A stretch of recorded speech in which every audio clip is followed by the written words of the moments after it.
What a day! What a day, my friends. Dear Member of Parliament, dear Rahul Gandhi, Madame la Ministre, chère Brune Poirson, Monsieur le Ministre, cher Hubert Védrine, Monsieur le Ministre, cher Brice Lalonde, Your Excellencies, dear Ambassadors, dear Dean of PSIA, cher Arantxa, dear Professor Christophe Jaffrelot, dear guests, dear professors, dear students. Mr. Gandhi, this is a special day for us. This is a special day in your university. Welcome to Sciences Po and thank you so much for your presence in Paris, on our campus. You're just arriving from Brussels. I think that tomorrow you will be in Rotterdam. And we are very, very happy to have you with us today at Sciences Po. It's a great honor for me to welcome you to our university for this unique opportunity for a dialogue with our students and faculty. There is no need to say what an important Indian leader, and I must say a worldwide leader you are, and what role you have played for almost 20 years in the public arena. You currently serve as a member of the Indian Parliament from Kerala, and you used to serve as the president of the Congress Party, today's main opposition party to the party in power. You are one of the most important voices in today's India, and you have emerged as a strong voice on the wider international scope. And I have to say, I must admit that I'm also very impressed by your 25 million followers on X, formerly Twitter. Thank you for coming to Sciences Po at this very specific moment of time. We are very much aware of everything you went through in the last month. You are also visiting us on the eve of the G20 summit hosted in Delhi, while BRICS have just extended their network to 6 new countries. The key role of India grows every day, and we are delighted to offer our students the unique opportunity to listen to you and exchange with you, along with Professor Jaffrelot and Dean Gonzalez. My dear friends, again, Mr. Gandhi, thank you for choosing Sciences Po during your short visit to France. We all look forward to this 90 minutes with you. Thank you very much. Tani Ya Vad. Thank you.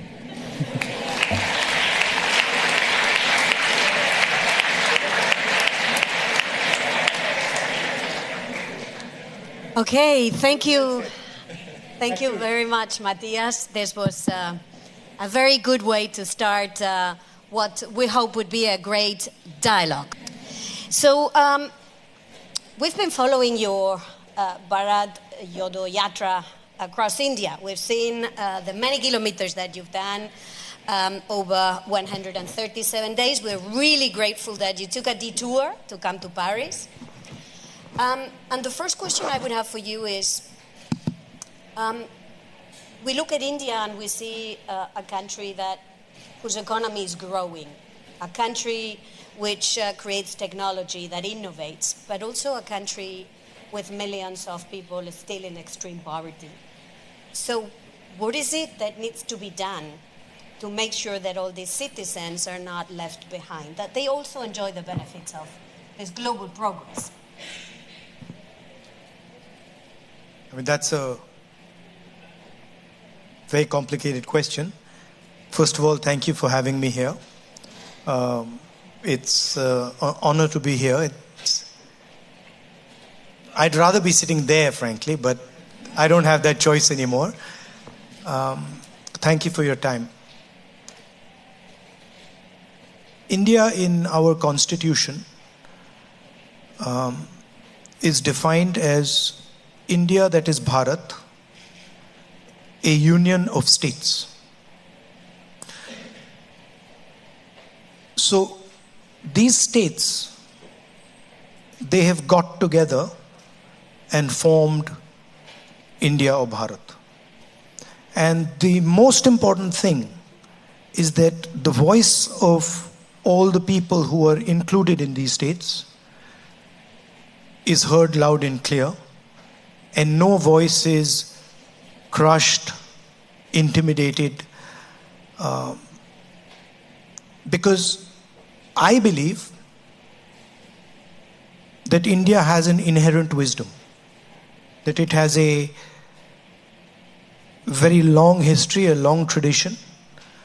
And my experience has been that regardless of whether people are poor or rich,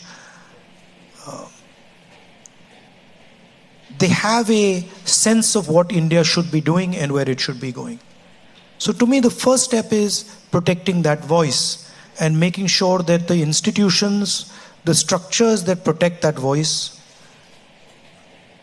are working and are defended. That's where the whole thing begins. And I state that because when we use words like democracy, what we are actually talking about is the voice of people. And listening effectively to that voice, allowing that voice expression is central to any success. And we've experienced that. Pretty much everything that we've achieved so far, whether it is our economic growth, our ability to manage our differences, the bedrock of it is this idea that we protect the voice of all our people. And our leader, Mahatma Gandhi, said it best when he said that the most important voice is the one that's last in the line. It's the most difficult voice to protect. And a nation that is doing that will succeed. Wow. I was quite impressed by that answer and the link that you make to democracy. India is a very diverse country. It's probably much more diverse than the average of any of our countries, certainly more than Spain or France. How does one make democracy work in such a diverse country? I mean, I think when people come from outside India and they have a vision of India, and in their mind they compare India to Spain or France or Germany, a much better comparison is the European Union, right? So India is much closer. Imagine a European Union that was an economic union and a political union that had a central parliament. That's India, right? So the deeper you take representation, the more you extend representation, the more you decentralize power, the easier that conversation becomes. Top-down structuring almost always doesn't work out. I'll give you an example. One of the most successful programs that we had in our last government was called the Mahatma Gandhi Manrega. It's a guaranteed work program, right?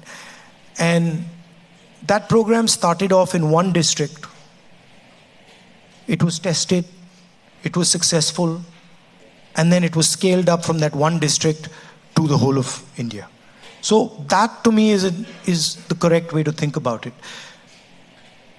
Don't think about it as top down. Think about it as voice and bottom up. And it's amazing to me how quickly information flows in India. I mean, literally something happens in Karnataka, in Kerala, thousands of kilometers away, and the system knows. Immediately we're like, they'll tell you, oh, look, that has happened over there. So it's a very vibrant, dynamic system.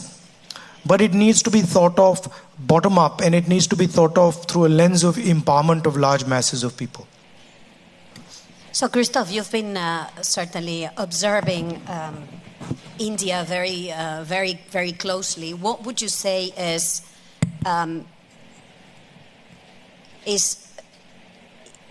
where we should be putting our focus when we look at India from a democracy point of view? Well, that is something we can look at in connection to the previous question, diversity and democracy. We tend to consider that democracy has a problem with diversity. Far from that. In fact, democracy is at a crossroad in India today, I would say for two reasons. One, institutions are not what they used to be. There is a kind of deinstitutionalization of the country. And the moment you return to the arrangement that is there enshrined in the Constitution, you make democracy work, even in a better manner because federalism flourishes. So democracy is supported by diversity if you respect the federal arrangement that is there in the Constitution. Plus, of course, democracy is not only based on elections. The populists would like us to believe that when you vote, you're in democracy. Well, it works only if you have the rule of law, because elections are not an even playing field the moment you don't have the rule of law. Money power, muscle power makes such a big difference. So that's another way to respond to this question. Make the institutions sufficiently strong again for making elections an even playing field. And make the Constitution also at work in terms of federalism. Interestingly, we have, and that's why I say democracy is at a crossroad in India, we have a coalition in the making on the opposition side that gathers together many parties, 20 plus. And that can be seen as a weakness. How can a government be stable when you have so many parties in the coalition? Well, if you remember the number of parties which were there supporting Manmohan Singh governments between 2004 and 2014, 15 and more than 15, you realize that there is absolutely no contradiction, on the contrary, between democracy and coalition governments. Manmohan Singh governments had a record growth rate, right to information, right to education, right to food, NRHGA, plus federalism at its best, and stability for 10 years, the same prime minister. So there are responses to the challenges. There are challenges, but there are responses to these challenges, and they are there. They are in the Constitution of India in the first place. Thank you. Let's look at one area where citizens are really asking for action. If we are talking about democracy, citizens are asking for action on climate change.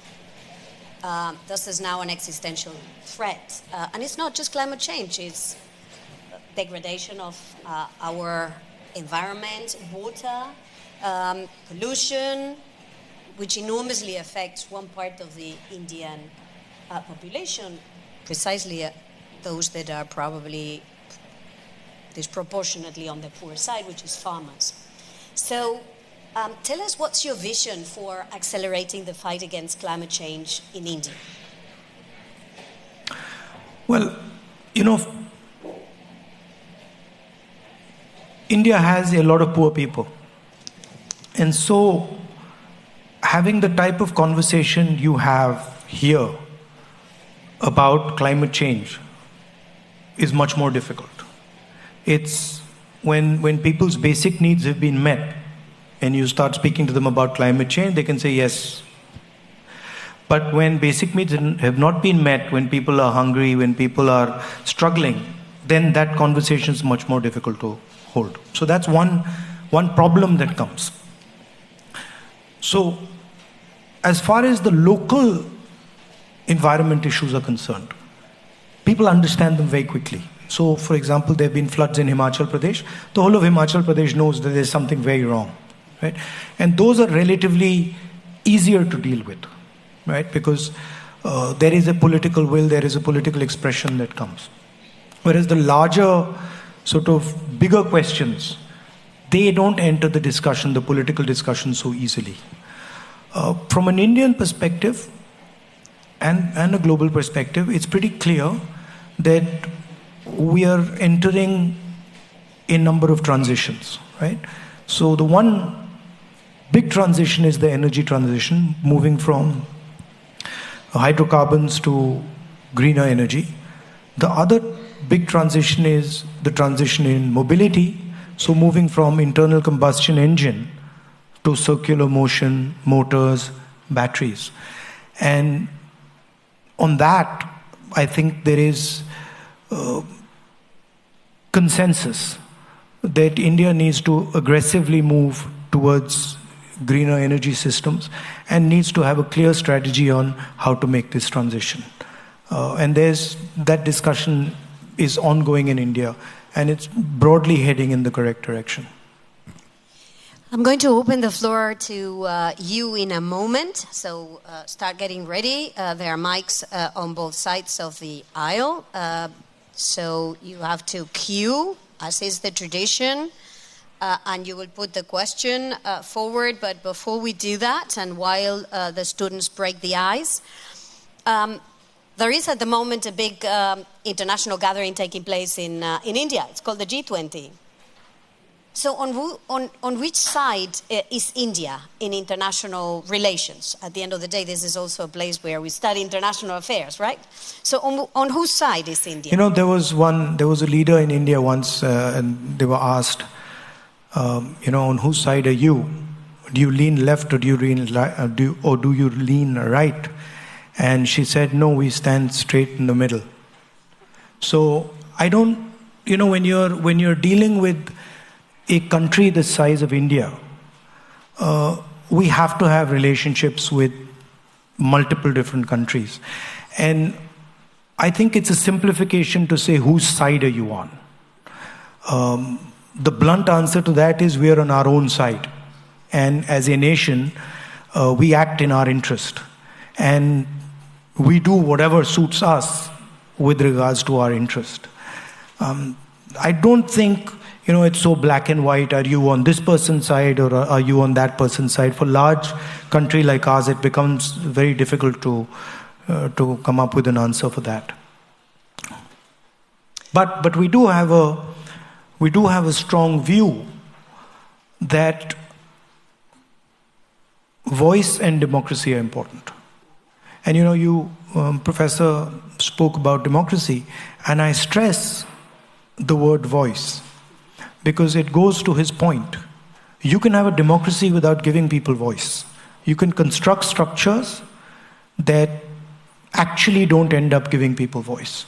So when we think about democracy, it's very important to remember that the entire structure of democracy is designed to guarantee voice. So that's something that in India we're very particular about. Frankly, because as a union we would not survive without it. If we simply would not be able to manage the complexity, the diversity of our country without giving free expression to the voice of our people. It would be impossible to do, right? So we're committed to it, but we also need it. Well, very important question indeed. And there is a consensus clearly in India. The legacy of non-alignment finds expression today in new words such as plurilateralism. And indeed, every political force is in favor of a multipolar world, a world in which India could relate to different power centers. So the EU is a pole, Russia is a pole, the US. The question I have more and more at the back of my mind is this tenable in a world that is more and more bipolar? And the way BRICS have been expanded recently, an initiative taken by China, shows that there is an attempt at building a camp that would be large enough for competing with the existing multilateral system the UN has created. And I wonder whether India will not have to take side at one point, primarily because of China.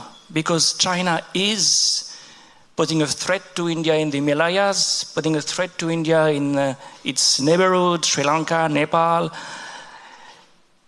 China is the number one trade partner of India with a huge deficit. The dependency of India vis-à-vis China is absolutely amazing. So can India remain, I would say, equidistant in a world that becomes more bipolar at a time when China is not coming to the G20? Which is a way to tell the world, this is not my system anymore. And India is inviting everybody minus China. So that's only for the next meeting, probably. But you know, I mean, I'm sure many of my friends from India will understand this. This notion of, clear-cut black and white, this is not an Indian notion. Indian people, their basic architecture is designed to deal with much more complexity and much more nuance. So I don't necessarily buy the, you're either on this side or you're on this side. But I can see clearly that there is a problem, right? And that problem requires a solution. It's a global problem. And more than a global problem, it's a problem for India, it's a problem for Europe, and it's a problem for the United States. And frankly, it's a problem for all of you in this room, because you're going to have to deal with the problem. And the problem is that we have a planet today where the bulk of production, the bulk of manufacturing, the bulk of value addition is being done in China. And I'm not going to comment on whether that's a good thing or a bad thing. The Chinese have successfully competed against us and achieved it, right? There is a problem with, in my view, there is a problem with the way they do it. They produce, they're very good at producing, they produce the phone in my pocket, they produce the camera, but they do it in non-democratic, coercive conditions. And the problem is that for us, we need to think about production in a democratic environment, production in a non-coercive environment, and we need to be able to compete with them. Meaning, they don't need to give their population political freedom. They can just give them economic freedom and then become the center of production globally. We have to produce and compete with them, and we have to give our people political freedom and economic freedom. So that is really the challenge. I don't see it as, a confrontation with China. China has placed on the table a way of working, a way of production. And I think it is important for the United States, for India, for Europe, to place an alternative system, an alternative method on the table. And I think we owe it to, certainly we owe it to our population, and I think the French and the Europeans owe it to their population, because we are not going to be able to, manage our countries. We're not going to be able to give students like you jobs without doing that. So to me, it's an opportunity to say, can we produce in democratic structures, within democratic frameworks? Thank you. So we're going to start with the questions from the floor. I would ask you to briefly identify yourselves and ask one question. It's about questions. Remember, there is no right questions or wrong questions. There is no right answers or wrong answers. There is just a polite exchange of questions and answers. Okay? Lady over there. Hi, can you hear me? Yeah. My name is Lydia Jaikumar. I want to ask about the violence against minorities in India. In particular, because this is close to my heart, violence, caste atrocities in India. Every day we hear, people from the Dalit community killed or violence against them because they went to a wedding, because they went to the school, because they, things that are our rights, just because we're, accessing it, there's violence against people in the Dalit community. What do you think needs to be done? Because it's societal, but it's also institutional, and it seems like there is no answer to it and there is no help from it. So. No, I think it needs to be combated. I think it requires a political imagination, and I think it is very important that it is done. What the BJP and the RSS are trying to do, the heart of what they're trying to do, is trying to stop the expression, the participation of lower castes, other backward castes, tribals, and minority communities. And for me, in India, where a Dalit person or a Muslim person, tribal person, upper caste person, anybody is being mistreated, is being attacked, is not the India I want. So I think it's very important that this question is taken head on, but I don't think that the type of political imagination that is required is currently there. It ebbs and flows. So you have these movements, you have this expression, and then they ebb away. And I think we're at one of those points where they've sort of ebbed away, and we need to reconstruct the political imagination that will, solve the problem you're talking about. For me, this is the central problem in India. This is bigger than any other problem. Thank you. Gentleman over there. Hi, thank you for the conversation. My name is Tanishq Saha, and I guess I had a question related to a term you used earlier on in the speech, Bharat. And there is a lot of discussion going around social media right now with a potential renaming, rebranding, whatever you might call it. But does this kind of change of a more popular name? We all know India has been named Bharat since its inception, but is there a point or some value to be derived in changing this name in the international perspective, in the weight we can bring to discussions, to be on our own side as you speak? Well, the Constitution actually uses both names, right? So the line in the Constitution is the line I started with. India, that is Bharat, is a union of states. So I don't really see a problem there. Both words are perfectly acceptable.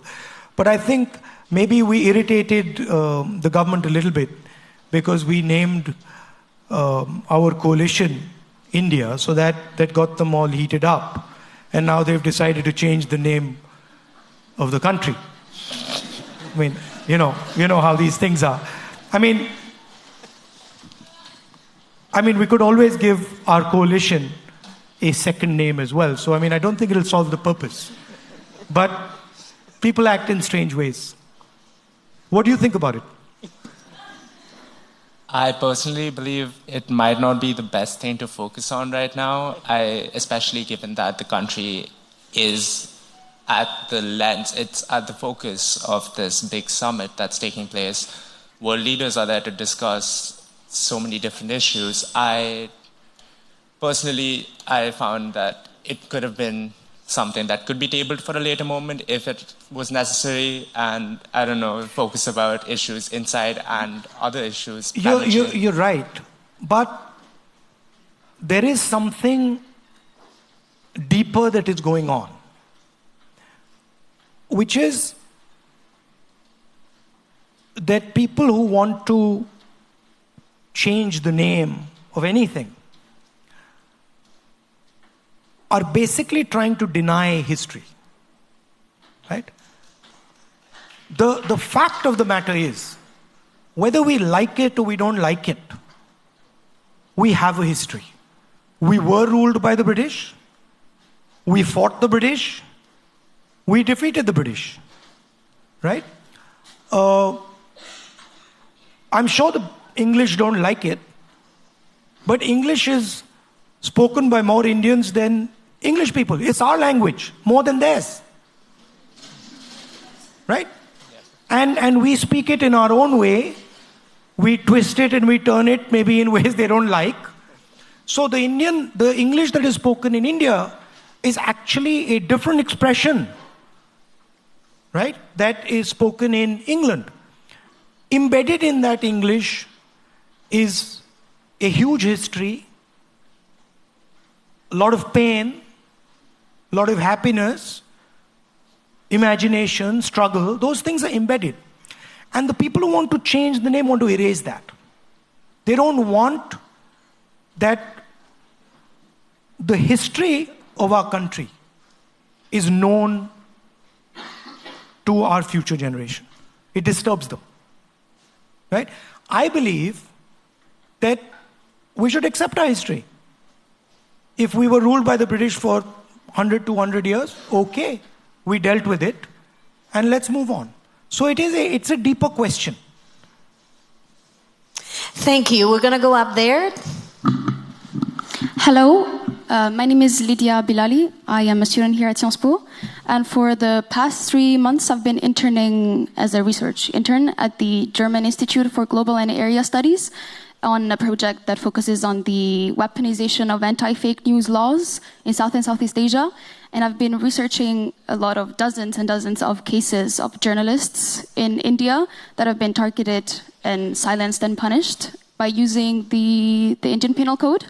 So with this consideration, my question is double. So firstly, how can we continue justifying and saying that India is the largest and biggest democracy in the world? And two, what is the opposition doing to help these civil society members? Thank you. I mean, I walked across the country 4,000 kilometers to raise some of these issues. What you're saying is absolutely correct. There is a tendency now to intimidate, to threaten, not just members of civil society. I have 24 cases on me. I've got a criminal defamation judgment against me. The first time in Indian history that somebody has been given the maximum sentence for criminal defamation. Very convenient that I needed the exact number of days that they gave me to be disqualified. So we are dealing with this issue. The democratic expression is deeply embedded in India. And the fight to keep the democratic structure of India alive is ongoing and very vibrant. We are part of that fight.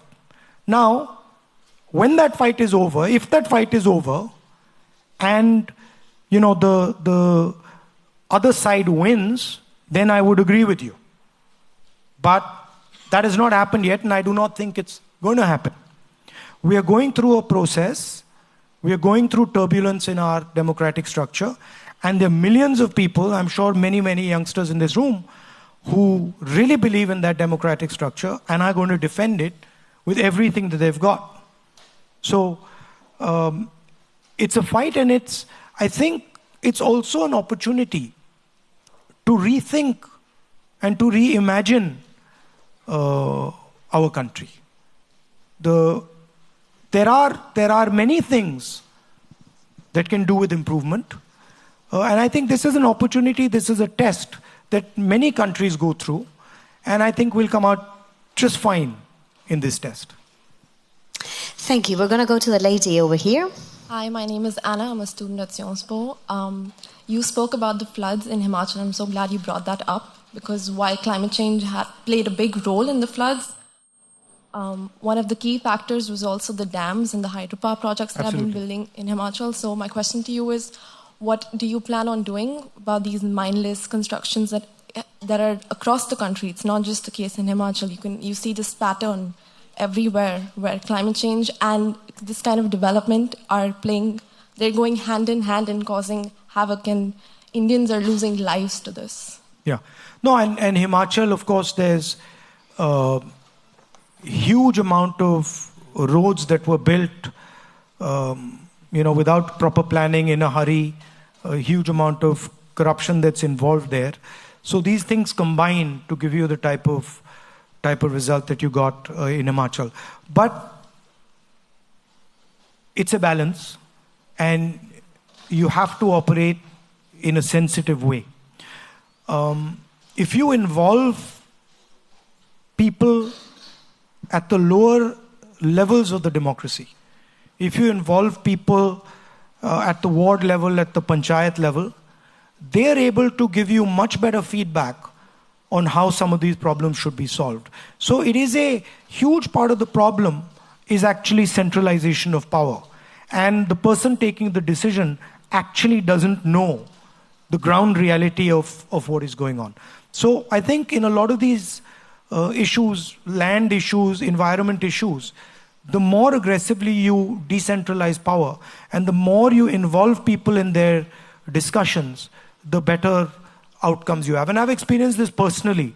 I went to Ladakh just now, and this is a huge issue in Ladakh. And pretty much everybody over there is saying, listen, if you give us local government, we know how to handle these issues. And, running Ladakh in a centralized way is just not cutting it. And please give us the funds and allow the local representatives to do the job. So there are, decentralization of power is a very effective tool to deal with some of these problems. Also, you have to be sensitive and think a little bit about the long term. When you see what is happening in Himachal, what happened in Uttarakhand, it's short-term thinking, it's, not planning things properly and getting ahead of yourself like that. All right, thank you. Thank you. The gentleman over there. We have many of you. There is a lot of interest. So let's try to make it concise so that we can fit as many of you as possible. Thank you. My name is Elias, and I'm a German-Canadian student studying international security here at Sciences Po.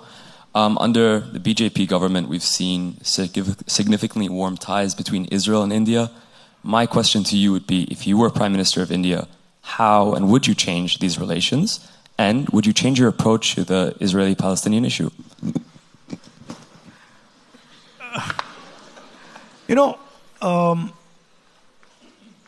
I'm quite sensitive to the plight of the Palestinian people. And I think that the way the Palestinian people are being treated is not correct, is unfair, is not correct. In fact, I was reading an article just the other day where an ex-chief of Mossad has commented on this, And I think it's counterproductive for Israel to treat the Palestinians the way they're doing. However, we do have a relationship with them where they supply us with weapons, and we have sort of an important relationship with them. So you can't just wish that away and say, we're going to now change that completely. But I certainly would, tell them to think about what they're doing and the consequences of what they're doing to the Palestinian people and also to themselves. Because it is my experience that these imbalances come to bite you back later. And it is always better to resolve these issues upfront, amicably, with sensitivity. Thank you. Gentleman up. Hi there, yes. So I am a master in social policy here at Sciences Po. While it might not quite look it, I'm actually also part Indian. And over this past few years, it's been particularly scary to see many of my friends and family members back in India become radicalized by Hindu nationalist rhetoric. My question to you is, if your coalition gets elected, where exactly do you see yourself placing the role of Hinduism in a post-BJP India? And how concretely do you propose dismantling or perhaps even transforming the legacy of a religious zeitgeist which has captured the hearts and minds of so many Indians today? Look, I've read the Gita, I've read a number of the Upanishads, I've read many Hindu books. There's nothing Hindu about what the BJP does. There's absolutely nothing Hindu about what they do. Right? I have not read anywhere, in no Hindu book, from no learned Hindu person, have I ever heard that you should terrorize, harm people who are weaker than you. I've never read this. So this idea, this word, Hindu nationalists, this is a wrong word. They're not Hindu nationalists. They are nothing to do with Hinduism. They are out to get power at any cost, and they will do anything to get power, and they will do anything to ensure that the Indian caste structure, the social structure of my country is not threatened. They want dominance of a few people, and that is what they're about. There is nothing Hindu about them. Thank you. Very clear. Gentlemen. Hi, thank you for being here. My name is Zaid Wahidi. I'm a lawyer based in Paris. My question is about the opposition's narrative for the next election. And I saw that Ms. Sonia Gandhi wrote a letter identifying 9 points to the Prime Minister. Is that the opposition's pitch? Because as a minority, of course, it's important for me to have the Pyar ki dukaan in a Nafrat ka bazaar. But is there another issue, or are there certain issues that you have identified that will perhaps build more consensus with even the majority community and, you know, get you where you are, where you want to be in 2024? You know, when you see the people on the stage in the India coalition, you must realize that more people from the majority community vote for us than vote for the BJP. 60% of India votes for us. 40% of India votes for them. Right? So this idea that the majority community is voting for the BJP, this is a wrong idea. The majority community actually votes more for us than they vote for them. Right? They do polarize society. They divide society. They spread hatred in society. And that is their mechanism. They also happen to have very good relationships with the most powerful, richest crony capitalists in the land, who finance them, support them, help them do what they do. And so this is the architecture that stands behind the BJP. The idea that Mr. Narendra Modi is orchestrating this thing is a gross simplification. Mr. Narendra Modi is an instrument of the architecture. And I'm pretty confident that the RSS can get rid of Narendra Modi in 5 minutes if they want to. Right? It is a structure that is doing this. And that structure is now a threat to Indian democracy. So we are committed to fighting that structure. What are the broader elements? The first thing is the gross inequality that is taking place in India, right? Few business people who are billionaires. The third richest person on the planet was Indian, and 90% of India going back into poverty, right? So that's the first thing. The second thing is we have to solve what I was talking about earlier. We keep talking about economic growth. You read the newspapers about economic growth, right? Have you ever read in the newspaper next to the economic growth question the employment question? Has anybody in the newspaper said, wait a minute, we are growing at 7%, 8%, but we have the highest unemployment rate in 40 years? That's a much more interesting question to me. Because we can grow at 9% and give none of you jobs.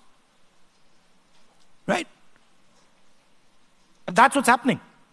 Right? So that's the second big question. And the third question that is very close to my heart is the large mass, the real power of India is in the lower castes, the other backward castes, these communities. And they are not given any space in the governance of India. They're not given any space in corporate India. They're not given any space anywhere. And that to me is a crime. So those would be the central thrusts of how we would think about it.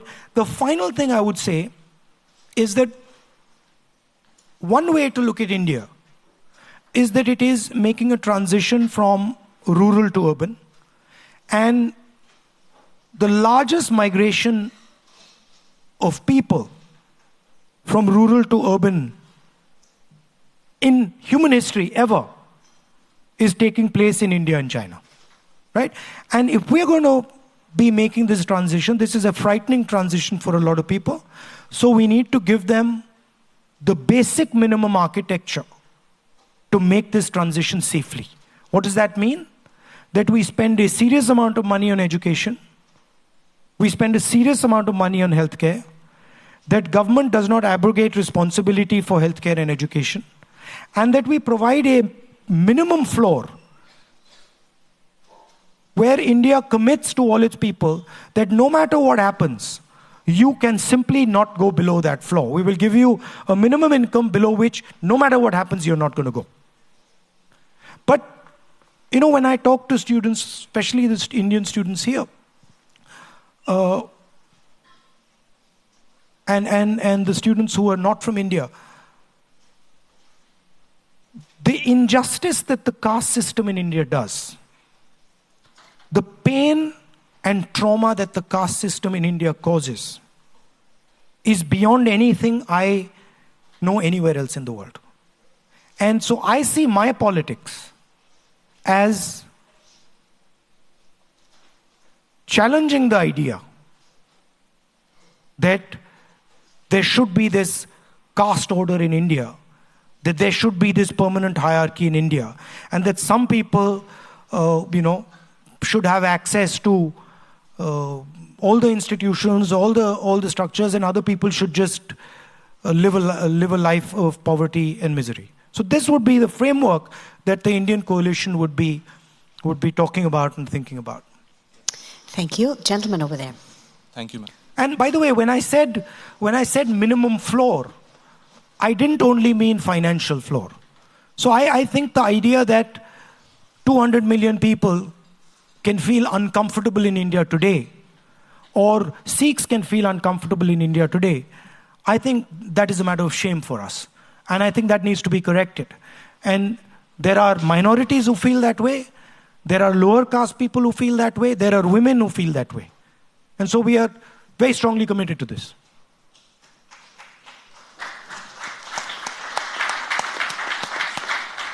Thank you, ma'am.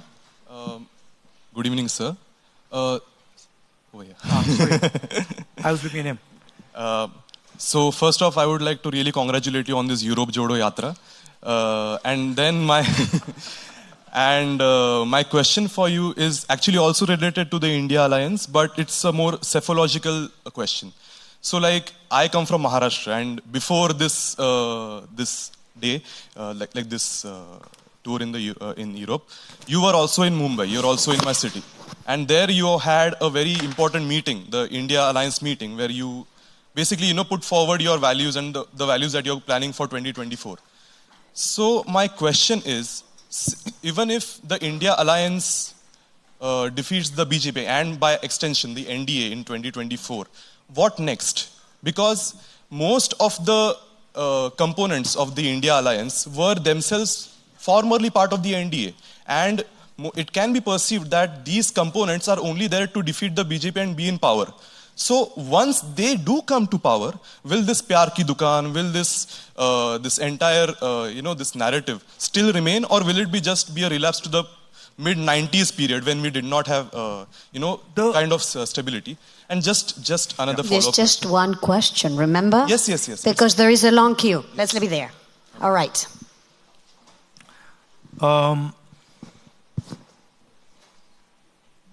Politics in India, in my view, changed in 2014. And the reason it changed is, for the first time, we had an organization that decided to capture and subvert the structure of democracy. This changes everything. Okay? Until 2014, political parties would fight each other. There was a level playing field. The election commission was neutral. The institutional framework was neutral. And we would fight one another. In 2014, that changed. We do not fight a political party anymore. In fact, if I told you that I'm fighting a political party called the BJP, I would be naive. Now I am fighting the Indian state, as controlled by the RSS. There is absolute consensus in the India coalition that this needs to be wound down.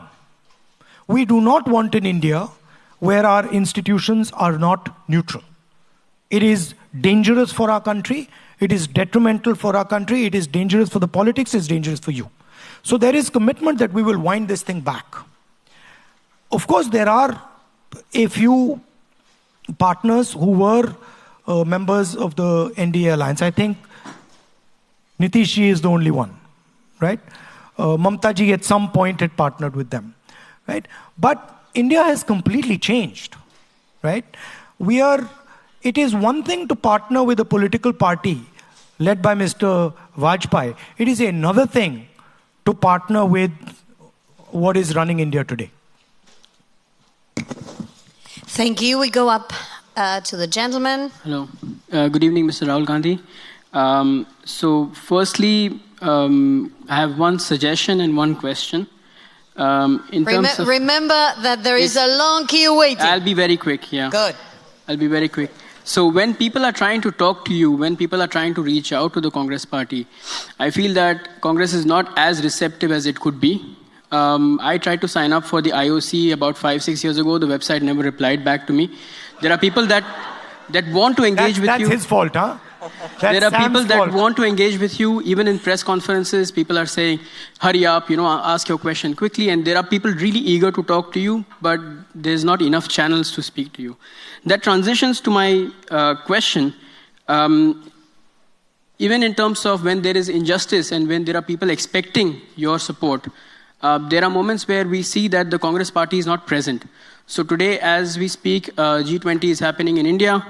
A lot of slums were demolished just because G20 visitors were coming in. And I've been watching news reports where people are saying that nobody came, not even the Congress party came. And just like you did a spin with Bharat Chodo and called it Bharat Jodo, I think this is now do or die or karo ya maro moment for India. Why is the Congress party, why is the India Alliance not present at every single injustice that is happening in the country? Thank you. You've given me a very good idea, by the way. So I will go there now that you've suggested it. You can't be present. India is a huge country. India is extremely complicated. And physically, I can't be present everywhere. It would be crazy for me. Sure. Let me finish. Physically, it would be crazy for me to be present everywhere. Now, for you to say that the Congress party is not present in the slum, you're absolutely wrong. There's Congress party sitting in the slum. I can tell you, you give me the name of the slum, I'll give you the name of the worker who's sitting inside that slum, who's fighting that contest right there. Right? But what you're doing is you're saying if a leader of the Congress party isn't everywhere, then the Congress party isn't everywhere. No, the Congress party is everywhere. We have crores and crores and crores of people. We have thousands and thousands and thousands of leaders. I can tell you names of people who've got thrashed in Madhya Pradesh day before yesterday. Right? But the way the politics has shaped out, and it's not your fault, the way the politics has shaped out, the way media has shaped out, they will focus on one central point. And they will say, oh, look, this is the point where everybody should be looking. But the political battle is taking place all across the country. We've got people running around, getting beaten up, getting killed, getting shot. I can give you their names if you want to see them. Right? So don't think that I am the Congress party. I'm not the Congress party. I'm one element of the Congress party. And there is a massive organization that is countering this force. And I'm very proud of what they do. I cannot tell you how much some of our people suffer. I cannot tell you what they have to go through. So, but that is the nature of the politics now. I did mean the Congress party, not you individually, but thank you. Remember. But you got my drift. But you've given me a good idea. I'm going to go to the slum there. All right, gentleman over here will be followed by the lady over there. Hi, my name is Mangesh Krishna. And by the way, if you want to work with us, please, we could use someone like you, so please have a chat with him. We'll arrange it right now. Sam, your website. We are chaotic though. How do you know which one he's addressing? Okay.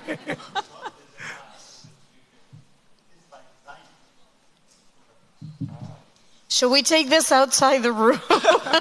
We'll offer the coffee. Gentleman over there. Hi, Rahul. My name is Mangesh Krishna. I was a student at Sionspur, and I come from a place very close to your former constituency in Uttar Pradesh. So my question to you is that when you ask the India Alliance to come back into power, a memory of corruption, nepotism, appeasement politics rushes back, and if you will listen to the recent few speeches of Narendra Modi, he's attacking, like this is the fight that we have to do in the next elections. So how do you propose changing that perception or that image, especially since you're here, of nepotism, since they've painted you as a poster boy, and we see more of you more than the Mr. Mallikarjun Kharge taking on questions? No, meaning? Meaning, how do you propose changing that perception, or what are you promising with the India Alliance that it will be any different from the previous government of 10 years that we had? I mean, it's interesting you talk about nepotism. Can you answer me a simple question? How many politicians in India have walked 4,000 kilometers? Not sure, like maybe with Gandhi, I mean, many walked, right? You know, I mean, to say that I am not struggling, or I'm not my question. My question is, how are you proposing? I'm answering you. Yeah, okay. Right? So, there is a large machine, a machine that is financed by group of crony capitalists that pushes these agendas, right? And spends thousands and thousands of crores to push these agendas. I've experienced it personally, right? There are a couple of thousand BJP guys whose USP is to sit there and twist everything I say. It's a machine, okay? However, we have found that there are serious limitations with this machine. I've found that when I walked from Kanyakumari to Kashmir, the machine couldn't do anything. They kept trying, they put in their entire effort, nothing happened. Why? Because we were having a direct connection with people, right? Also, please realize that the perception that you get from the media is not the perception that a farmer in India gets. Is not the perception that a laborer sitting in a village gets. Is not the perception that a small businessman whose entire life has been blasted out because of GST and demonetization gets. He has intelligence. And he starts to ask himself questions like, why am I not able to make any money? Why is it that my business has collapsed? Why am I being forced to do this GST in this particular way so that it helps that big businessman? These are questions that are being raised. And these are questions that are changing the narrative, right? And it's very obvious to us. So it is a battle of ideas. Don't underestimate our strength. Don't underestimate the strength of the Congress party and the strength of the opposition to create a narrative. Do you feel that there is a narrative against the Prime Minister? You don't think so? Well, I certainly think so. I certainly think so. I can see it in India. I saw it. Are you telling me that there was no narrative against the Prime Minister with the farmers sitting outside Punjab? I mean, come on. Try sending the Prime Minister to those farmers and see what happens. Right? So there is a battle taking place, and we are very confident in that battle. And let's even look at what happened in the Karnataka elections. What happened to the narrative in the Karnataka elections? How come the BJP was not able to win the Karnataka elections? We changed the narrative. We constructed a narrative that destroyed the BJP's narrative. We'll do it again in Telangana. We'll do it in Madhya Pradesh. We'll do it in Rajasthan. We'll do it in Chhattisgarh. Within 3 months, you'll see it. Sure, best of luck. Thank you. Over there. Hello, thank you for this insightful talk. My name is Antonia Pup. I'm a first-year master's student at PSIA, and I come from Romania. And my question is regarding India's stance on the war in Ukraine. There are a lot of people on the war in Ukraine. There are a lot of people that blame India for not being that vocal anti-Russia, not being that vocal pro-Ukraine. And in this aftermath, my question is, because I don't think India is the first to blame. I think first we should look in our own backyard and try to leverage our way out of this black and white strategy that you condemned and have a more sophisticated approach to the so-called global south. Do you think we can build such strategies together, especially in the context that the security turning point is coming to your region right now? See, I think the war in Ukraine is a tragedy. It's a tragedy for Ukrainian people. It's a tragedy for Russian people. And I think the sooner that tragedy is stopped, the better it is for everybody. India has relationships with the United States. It has a relationship with Russia. It has relationships with Europe. And India also has something called self-interest, which as a nation state tends to influence what we do, right? So some of those things will affect the way we react. But what I will leave you with is that we are in a time of transition. We're in a time where the sole superpower is being challenged. We're in a time where we are facing an energy transition, a mobility transition. And remember, the last time we went through this time, we had a world war.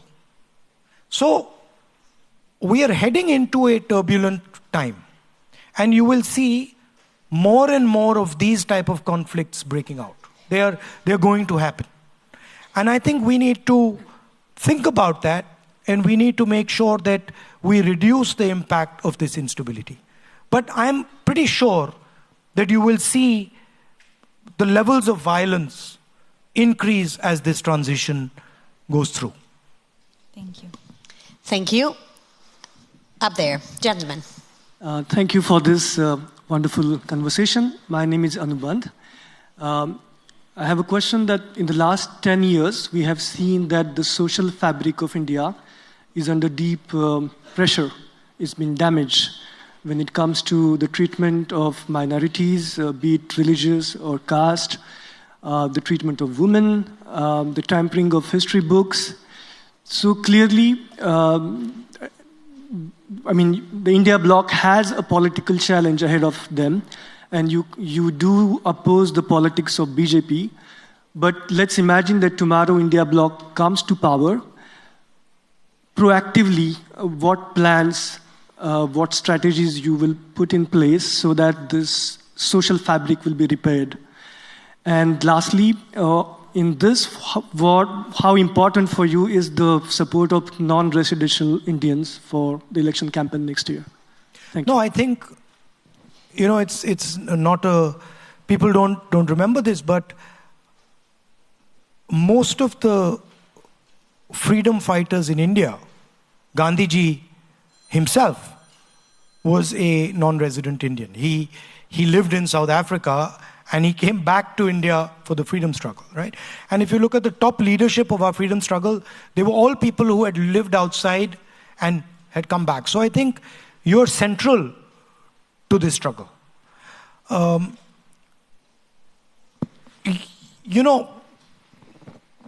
When you were saying that, I could sense in your voice the disturbance you felt, correct? This thing is disturbing you, that your country is taking a direction that you don't like, right? This is a very powerful thing. I was very happy when I heard you, And I said, see, there's another person who cares deeply about India and who's going to defend India, right? And who's not just going to sit there and watch the thing be attacked, right? And there are millions and millions of people like you here and in India. So you give me hope, and listening to you makes me happy. Involving people like you in the structures of governance, in the politics, involving people like you in the institutional framework of India is what we have to do. People who have a feeling that goes beyond their own personal likes and dislikes, about their personal greed, who have this feeling that actually I don't like what's going on here, and I am ready to do something about it. As I said in the beginning, we have to solve the production problem. We have to have a new imagination of production, and we have to take back these institutions that have been attacked and compromised. That would be the main space we would operate in. Thank you. Lady over there. Adab Rahul. So basically, I am Parma Abbas, and I am an international security student at SIA, and I'm from Pakistan. And my question for you today is, Asia currently has 3 countries which are nuclear powers, and all 3 of them share a border with each other. And if you are in power next, in the next elections, how do you attempt at least trying to promote peace within the region? Because I don't think any of those 3 countries can afford a war. Yeah. I think, of course, it's not an easy thing that you're describing. It's a complicated and a difficult thing. But I think it's important that we think about peace between India and Pakistan, and we at least imagine the possibilities of peace between our 2 countries. That said, there is mischief that the Pakistanis get up to, and that becomes a problem for us. That becomes a little problem for us because, of course, our people get hurt. And so we need that mischief to stop, and we need this interference in our affairs to stop a little bit if we are to discuss peace with Pakistan. But saying that, and this is my experience, I don't think there is a problem between the people of Pakistan and the people of India. And if you come to Europe, you go to the United States, I'm sure over here, the people of India and the people of Pakistan get along just fine. They understand each other. And I remember when I went to watch the cricket match once in Karachi, I thought I'd landed in an Indian town. I was like, this is exactly what home looks like. So there are a lot of similarities, and I think it is the governments and that aspect that causes the problem. And I think we should think about increasing communication between our people and trying to at least build the foundation of a peaceful future. Thank you. Thank you. What are you studying? International security, Asia and intelligence. Okay, and what are your 1 or 2 main points for me? Are you trying to figure out how to defend yourselves from us? Or are you trying to figure out how to cause problems for us, or are you thinking of a peaceful future? I think currently we are trying to be friends with China, and you're not liking that very much. And then, since we're neighbors, I think India is also very mischievous. So something we both have to work on. But you have to be, but you know what? You have to be very careful who you give financial control of your country to.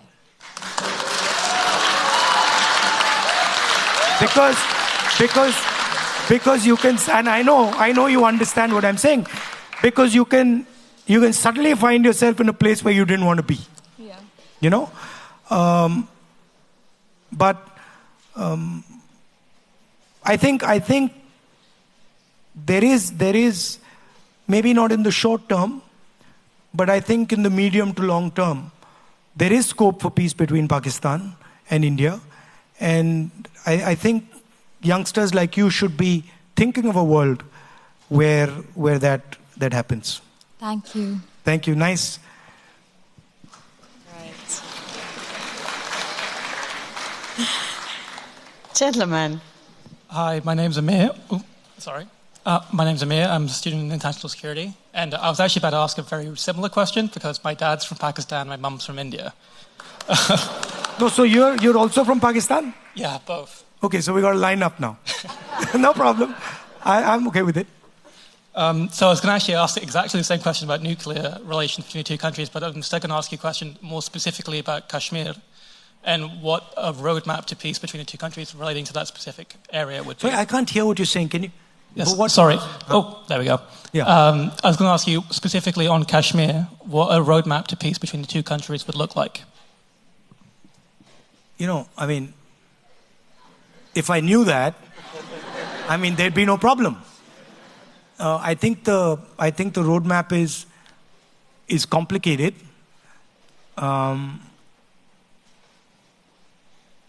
With regards to Kashmir, of course, in the Congress party we had, when 370 happened, we had a discussion, and our view is in our working committee resolution. We are arguing that Jammu Kashmir should be given their state back, the statehood back. But the question of peace between India and Pakistan, that's a complicated and difficult question. I think what I was saying earlier about the China and the United States and the changing dynamics on the globe, I think we have to be very, very careful and very, very, very thoughtful about how we are acting. Thank you. Up there. Hi Rahul, my name is Chandrachud. I'm a big fan of your YouTube videos. If you want to try local food in Paris like you do in Delhi, we are happy to take you out. Yeah? Coming to my question, I'm from... Are you serious about that?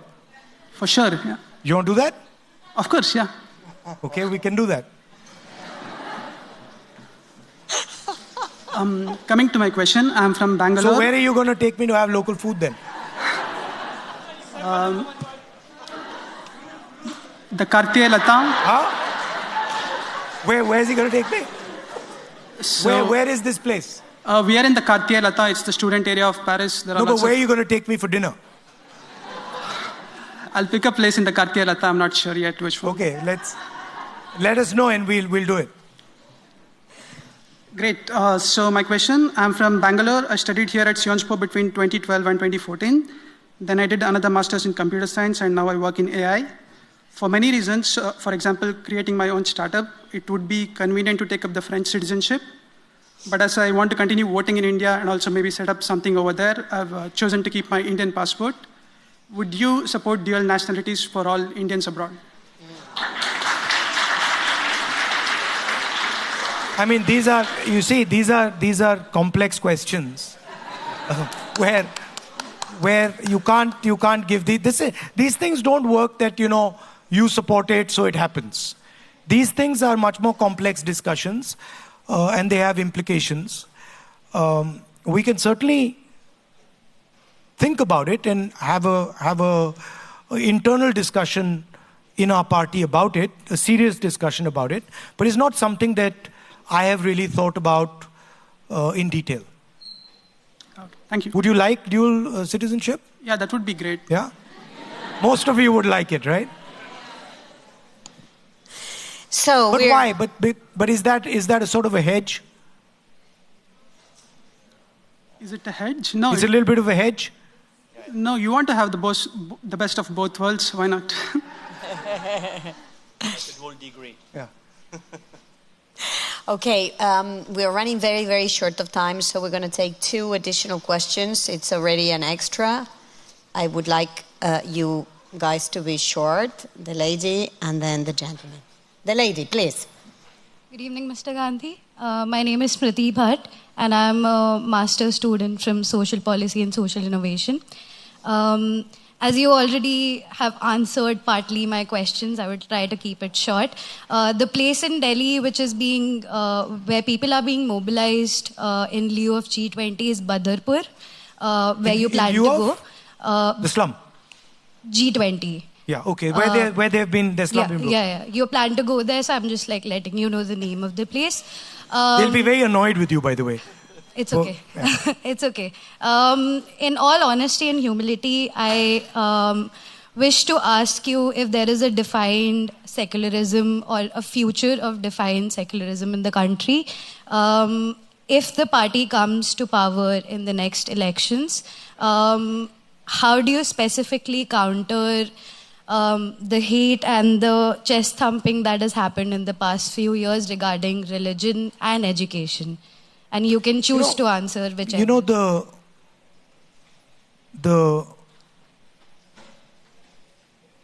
literally, if the Prime Minister tomorrow morning was to decide there would be no chest thumping and no violence in India, it would stop. It is the direction that the leadership of the country gives, the imagination that the leadership of a country gives, that shapes people. The feeling right now is that you can do whatever you want and nothing's going to happen to you. Right?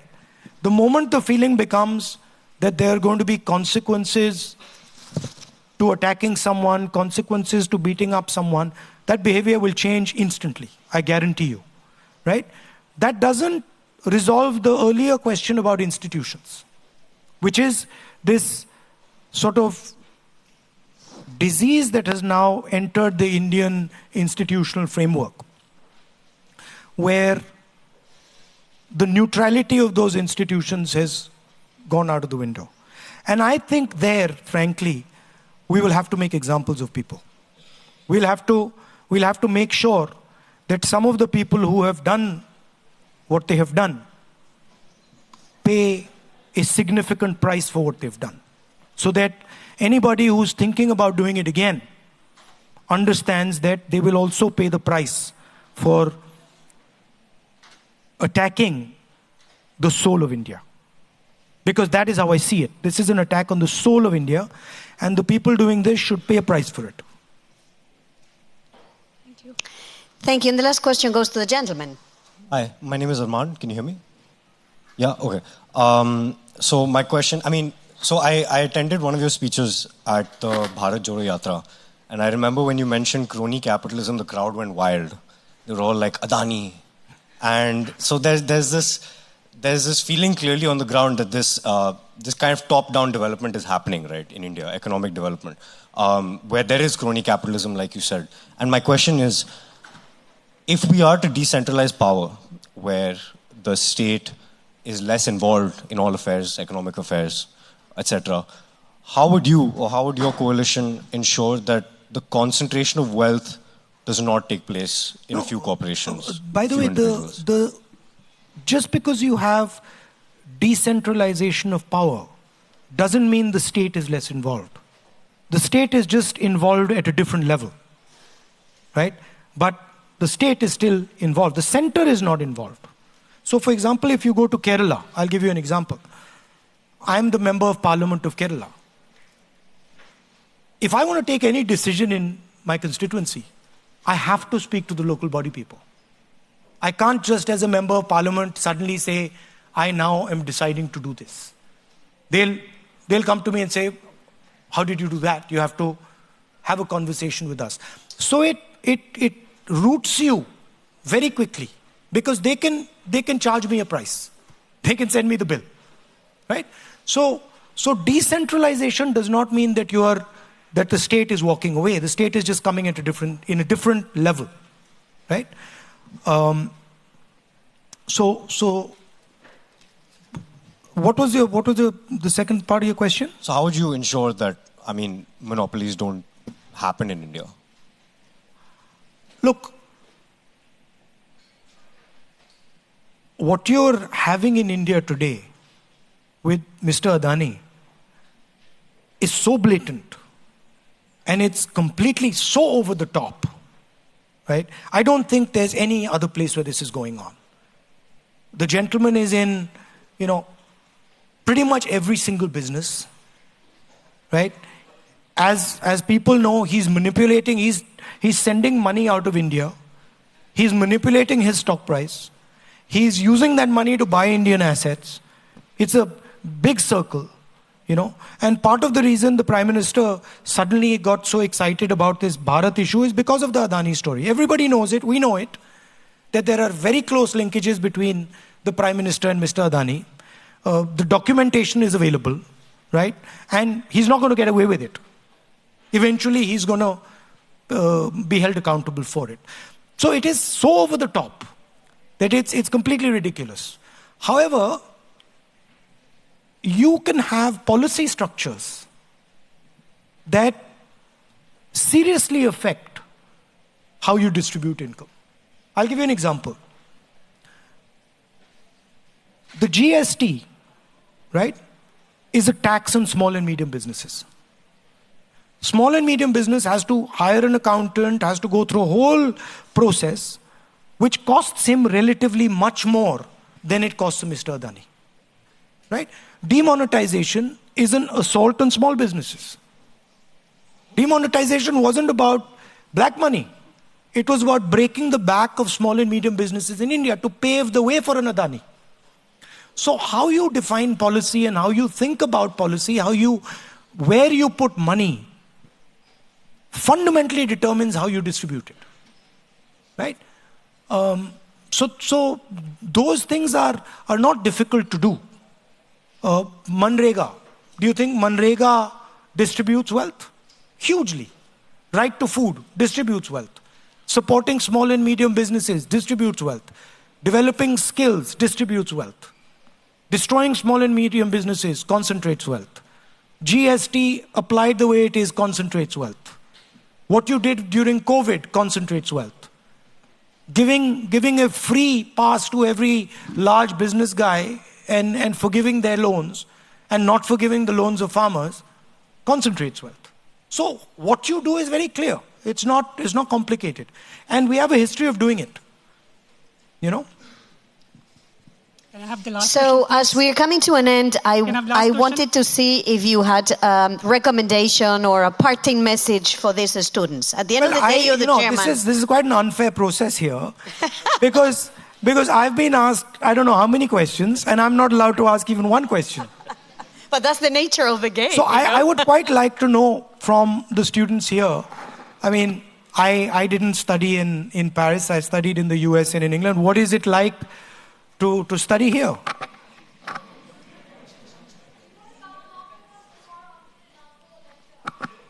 No, but I'm going for dinner this evening, I believe. You can come with us for dinner this evening. I would really ask you now to give a huge applause to our guest speaker.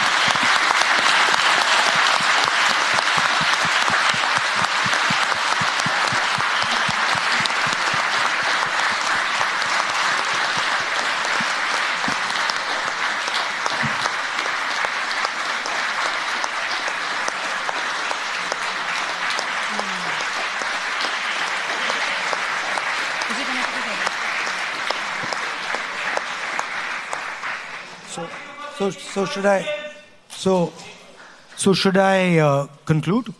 I think Do you want to know about riots? I think we have concluded, yes. I'll just say 2 words. Please. So just to finish and not to drag it on too long, I see a lot of Indian students here, and I also see a lot of French students, European students, and students from all over the world. I think it's very important that we build a bridge between India and your countries. And I would like to invite as many of you as possible to come to India. Of course, the Indian people come all the time, but the people who are not Indian, to come to India, take a look at what is going on, and seize a lot of the opportunities that a democratic, productive India can bring to the world. Thank you. Thank you.